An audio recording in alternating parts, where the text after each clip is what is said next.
let me see what's going on here. Can I get this a little bit larger here? It gets you a picture of Hans, the man himself, with whoever this person is from Samsung, the chief of something at Samsung Electronics.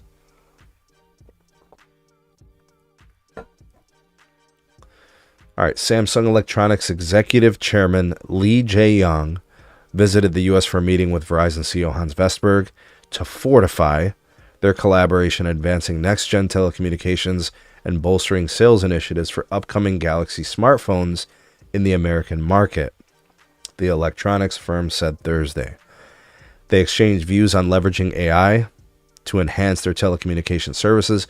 Both sides also reaffirmed their alliance in expanding the Android ecosystem in the world's largest economy, Verizon, the largest telco in the U.S.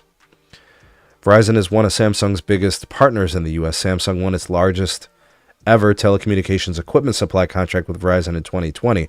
For those of you that don't know what that is, Verizon ditched Nokia. That was one of their RAN providers, the other one being Ericsson.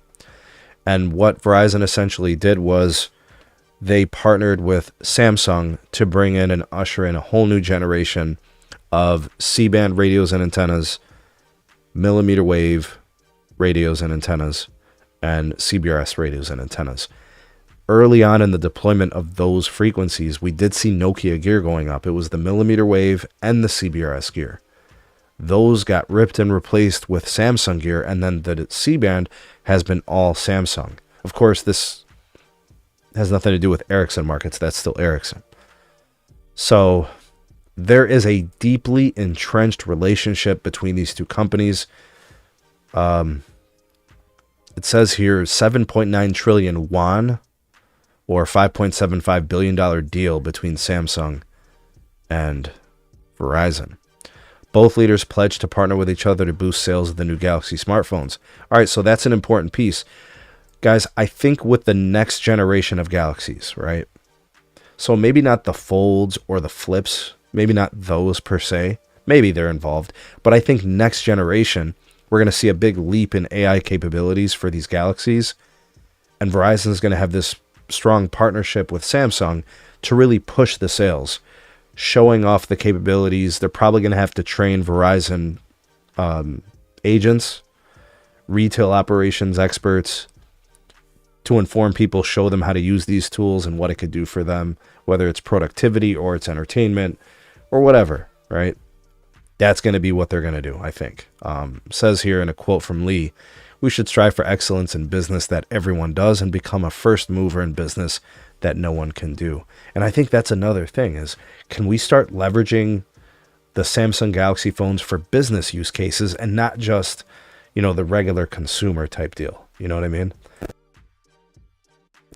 So they're probably in talks and discussing those things, cutting edge AI functions. How does this get implemented at the Verizon store? How are they going to put together sales pitches, demonstrations, new features and tools that they can sell people on to try to get them away from the iPhone? That's what this is really going to be about. And it's crazy because you got Apple. They're about to do the WWDC event, Worldwide Developer Conference, which we're expecting some references or, you know, some kind of declarations about Apple and AI, you know. So I don't know. We're going to see what happens. That's a pretty good update. You know, Samsung and Verizon have a good relationship. It's a long-standing one.